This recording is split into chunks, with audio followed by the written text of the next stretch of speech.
अरे बेटा कहलाने के लायक नहीं है तू। हाँ, नहीं हूँ बेटा कहलाने के लायक। भूल गया हूं मैं वो रिश्ता। निकाल दिया मैंने आई को घर से बाहर। अरे क्या नहीं किया मैंने इस घर के लिए, आई के लिए, बाबा के लिए, लेकिन बदले में मुझे क्या मिला? तुलना, मानव के साथ तुलना। मानव ने ऐसा किया, मानव ने वैसा किया, मानव ये करता है, वो करता है।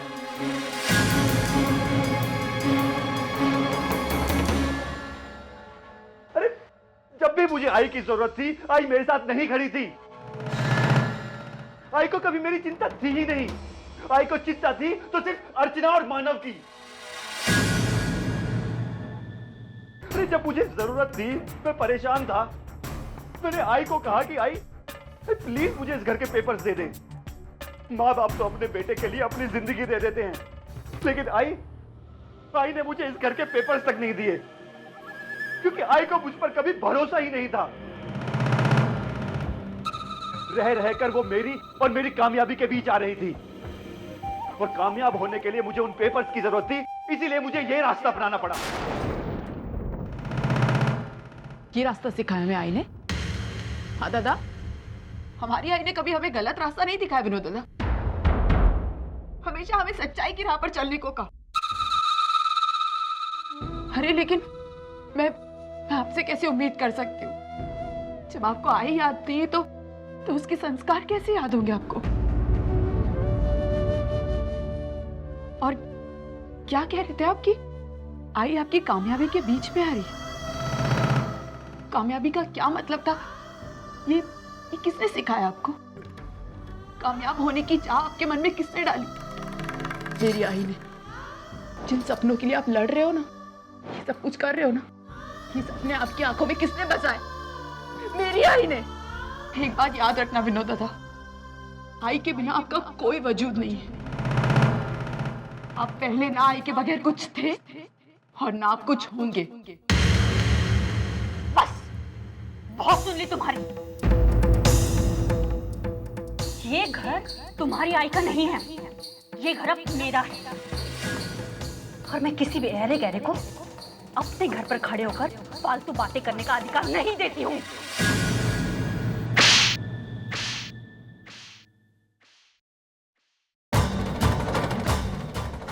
बंद करो अपनी ये बकवास।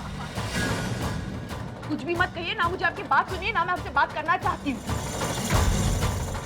और जहां तक इस घर में अपनों को ऐरा गहरा कहा जाता है ना, वो घर कभी मेरी आई का हो ही नहीं सकता। आपको पता है भाई, जब तक मंदिर में भगवान रहते हैं ना, तो वो मंदिर मंदिर होता है। उसी तरह जब तक घर में आई रहती है ना, वो घर घर होता है।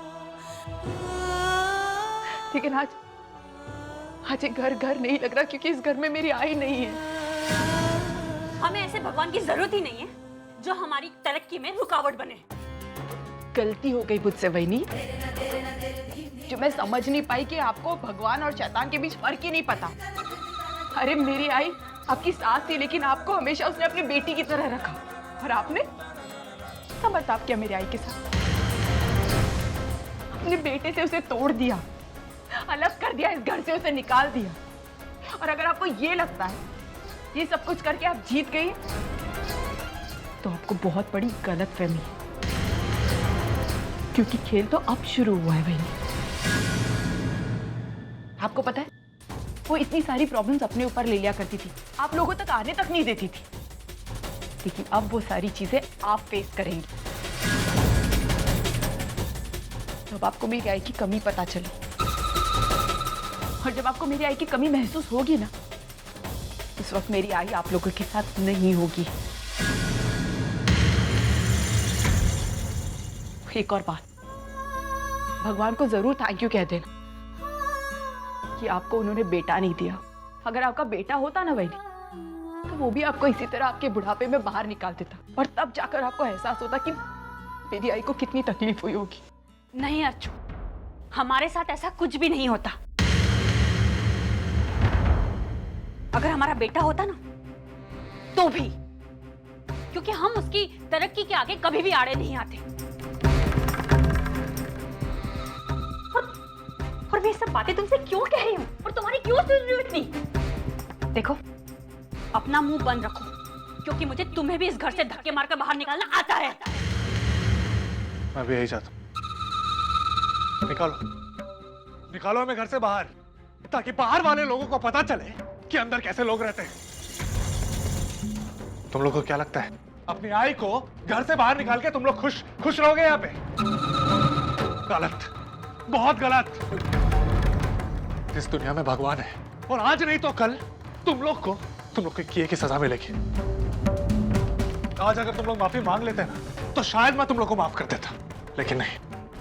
अब तुम लोग को हर दिन बताऊंगा कि तुम लोग की औकात क्या है।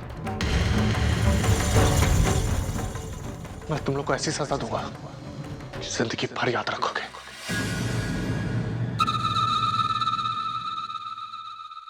आपने तो आई से रिश्ता तोड़ लिया है ना।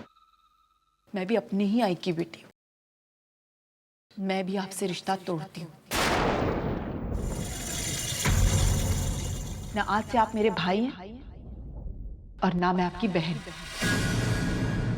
और एक और बात याद रखना, कभी मुझसे माफी मांगने मत आना, क्योंकि मैं आपको कभी माफ नहीं करूंगी, कभी भी नहीं।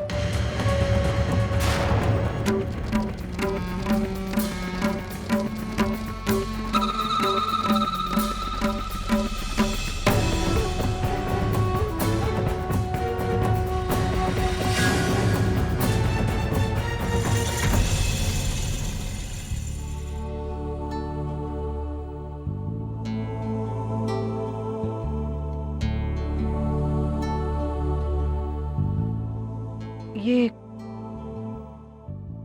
कौन सी जगह, मैं कहाँ पर हूँ? आप चिंता मत कीजिए, आप बिल्कुल सुरक्षित जगह पे हैं। आप बताइए, आपको कैसा लग रहा है? पहले से अच्छा फील कर रही है ना? सरला, खाना लाइए ना इनके लिए। थोड़ा बहुत कुछ खाएगी ना तो जरा ताकत आ जाएगी। लेकिन आप सब लोग है कौन? और फिर इतने सारे बूढ़े लोग एक ही छत के नीचे कैसे, यही जानना चाहते हैं ना आप? हाँ? तो सुनिए, हम सब एक ही परिवार से हैं और एक ही रिश्ते से जुड़े हुए हैं। बुढ़ापे का रिश्ता, हमदर्दी का रिश्ता। मैं कुछ समझी नहीं। ये ओल्ड एज होम है, वृद्धाश्रम। जिंदगी की पहली पारी खेलने के बाद जिन्हें घर वालों ने टीम से आउट कर दिया हो, वो सब यहाँ जिंदगी की दूसरी इनिंग खेलने के लिए आते हैं। हाँ? अरे क्या शर्मा जी, आप भी हमेशा मजाक करते रहते। अच्छा ताई, आप बताइए, आपका नाम क्या है? आपका घर कहाँ है? देखिए, आपको अगर घर में किसी को फ़ोन करना है तो कर लीजिए, वो बेचारे परेशान होंगे। क्या हुआ? आप कुछ बोल क्यों नहीं रही हैं? बोला ना ताई, कायत्री बोला ना। क्या ताई, आप लोग भी? ताई, आपको तो 4 साल हो गए ना यहाँ आए हुए, फिर भी आपकी नजरें किसी इंसान के दुख को देख नहीं सकती हैं। ये ताई भी तो हम में से ही एक है ना। जैसे हमारे बच्चों ने हमें अपनी जिंदगी से बेदखल कर दिया है, अलग कर दिया है हमें, वैसे इनके साथ भी हुआ होगा। सच कह रही हूँ ना ताई मैं? कोई बात नहीं ताई, जिनके लिए अपनों के दरवाजे बंद हो जाते हैं ना, उनके लिए यहाँ पर हमेशा के लिए दरवाजे खुले होते हैं। आप चाहें तो यहाँ पर हमारे साथ रह सकती हैं। नहीं, मैं आप लोगों पर बोझ नहीं बनना चाहती। आप हमारी बात समझ नहीं रही हैं। यहाँ कोई किसी पर बोझ नहीं होता है। हर कोई ना कोई काम करता है और अपना बोझ खुद उठाता है। बिल्कुल, कोई पार्ट टाइम जॉब कर लेता है तो कोई बच्चों को ट्यूशन पढ़ा लेता है। हम में से हर कोई कुछ ना कुछ काम करता है। आप भी कुछ ना कुछ काम कर लीजिए जो आपको सूट करे। अगर आप आत्मसम्मान के साथ जीना चाहती हैं तो आप यहाँ रह सकती हैं और जो चाहे वो काम कर सकती हैं। ये बिल्कुल आप पर निर्भर रहेगा ताई।